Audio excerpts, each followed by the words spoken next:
भाई let's be clear once and for all, अगर तुम्हारे फेस के ऊपर बियर्ड के फॉलिकल्स नहीं हैं तो इस प्लैनेट पर कोई ऐसा ऑयल नहीं है, कोई ऐसा सिरम नहीं है, कोई ऐसे गमीज नहीं बने हैं जो वहां पे बाल उगा सके। मैंने खुद एलोपेशिया फेस किया है यार, पैची बियर्ड की फ्रस्ट्रेशन झेली है और हर मैजिक प्रोडक्ट ट्राई करने के बाद पिछले 7 साल इसकी साइंस पर रिसर्च की है। अगर तुम सोचते हो कि वो 500 रुपए का ग्रोथ ऑयल तुम्हारे जेनेटिक्स बदल देगा तो तुम सिर्फ अपना पैसा बर्बाद कर रहे हो। 2026 में बियर्ड ग्रोथ इंडस्ट्री सिर्फ झूठे वादे बेच रहे हैं आपको। ब्रांड्स तुम्हें एड्स दिखाएंगे 15 दिन के अंदर बियर्ड आ जाएगी, लेकिन कोई तुम्हें ये नहीं बताएगा कि बियर्ड ग्रोथ बायोलॉजी, हार्मोन्स और जेनेटिक्स का गेम है। अगर तुम गलत रास्ते पे चले गए तो तुम सिर्फ अपनी स्किन को डैमेज करोगे और रिजल्ट्स जीरो मिलेंगे।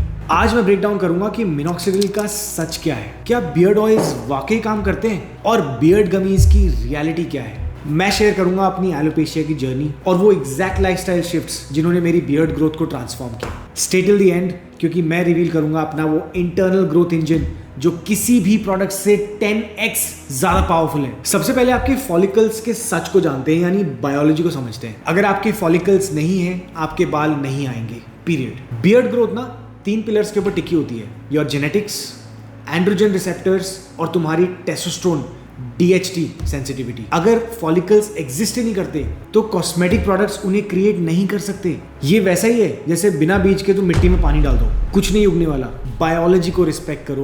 ग्रोथ तभी होती है जब मिट्टी में पहले से फॉलिकल्स मौजूद होंगे। अब चलते हैं मिनॉक्सिडिल की तरफ। So minoxidil is a drug, it's not a cosmetic cream. Originally ये ब्लड प्रेशर के लिए बनाई गई थी। ये ब्लड फ्लो को बढ़ाती है और हेयर ग्रोथ फेज को थोड़ा लंबा कर देती है। हाँ, ये डोर्मेंट फॉलिकल्स को वेकअप कर सकती है लेकिन नए फॉलिकल्स नहीं क्रिएट करती।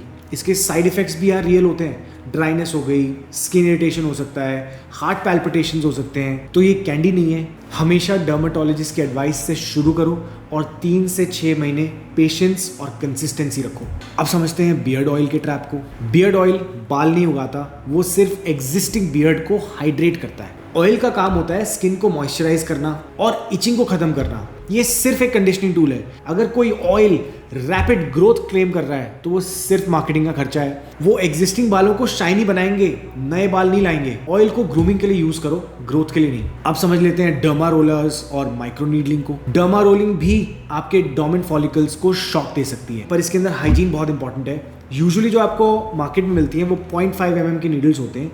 ये ब्लड सर्कुलेशन और कोलेजन प्रोडक्शन को बूस्ट करने के लिए होती हैं। और साइंस यूजुअली कहती है कि मिनॉक्सिडिल के साथ कंबाइन कर सकते हो आप अपने स्कैल्प के ऊपर और बियर्ड के साथ ज्यादा रिजल्ट्स देखने के लिए। लेकिन अगर तुमने सैनिटाइजर यूज नहीं किया ना तो ये तुम्हें सिर्फ इन्फेक्शन देगा। हफ्ते में 1 बार से ज्यादा मत करो। डर्मेटोलॉजिस्ट से पूछे बिना बिल्कुल मत करना। मेरी बियर्ड ग्रोथ तब स्टेबल हुई जब मैंने अपने इंटरनल एनवायरनमेंट को फिक्स किया। सप्लीमेंट्स तभी काम करते हैं जब तुम्हारी बॉडी डेफिशिएंट हो, otherwise biting gummies are just expensive candies. जब मैंने अपनी स्लीप इंप्रूव करी, अपने बॉडी फैट को कम किया, अपने टेस्टोस्टेरोन को नेचुरली ऑप्टिमाइज किया, तब मेरी बॉडी ने रिस्पॉन्ड किया। टेस्टोस्टेरोन और DHT ही वो फ्यूल है जो बियर्ड फॉलिकल्स को ड्राइव करते हैं। तुम पुअर लाइफस्टाइल को सिरम से मास्क नहीं कर सकते यार। So fix your hormones and the body will follow. भाई जेनेटिक्स को शॉर्टकट नहीं किया जा सकता। अगर तुम 21 से छोटे हो तो रुको, तुम्हारी बियर्ड अभी भी इवॉल्व हो रही है।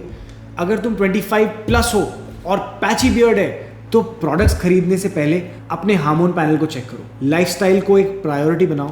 प्रोडक्ट सिर्फ सपोर्ट टूल्स हैं। Beard grooming is all about discipline. मैं 100 के अल्फाज की एक ऐसी कम्युनिटी बना रहा हूं जो रियल साइंस पे ट्रस्ट करते हैं, मार्केटिंग पे नहीं। सब्सक्राइब का बटन दबाओ अगर तुम्हें ट्रूथ सुनना पसंद है। और याद रखना, life is more fun when you are at the top of your game.